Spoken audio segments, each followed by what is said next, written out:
షష్టాష్టకాలు, ఇద్దరి జాతకంలో షష్టాష్టకాలు. అలాగే ఇద్దరి జాతకం సమంత జాతకాన్ని అలాగే శోభితా ధూళిపాల జాతకాన్ని విశ్లేషిస్తే మీరు అబ్జర్వ్ చేశారో లేదో, ఇద్దరి జాతకాల్లో కూడా శని దృష్టి అనేటువంటిది కుజుడి మీద ఉంది. ఇక్కడ కూడా చూడండి, శోభితా జాతకంలో శని దృష్టి అనేటువంటిది కుజుడి మీదనే కాదు, శుక్రుడి మీద, గురువు మీద ఉంది.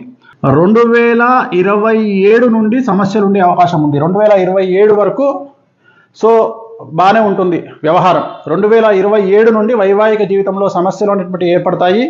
అలాగే వీరి సమస్యలకు ప్రధానమైనటువంటి కారణం ఒక స్త్రీ మూలకంగా ఉంటుంది. ఒక స్త్రీ మూలకంగా వీళ్ళ భార్యాభర్తల మధ్యన గొడవలు వచ్చేటువంటి అవకాశం ఉంది.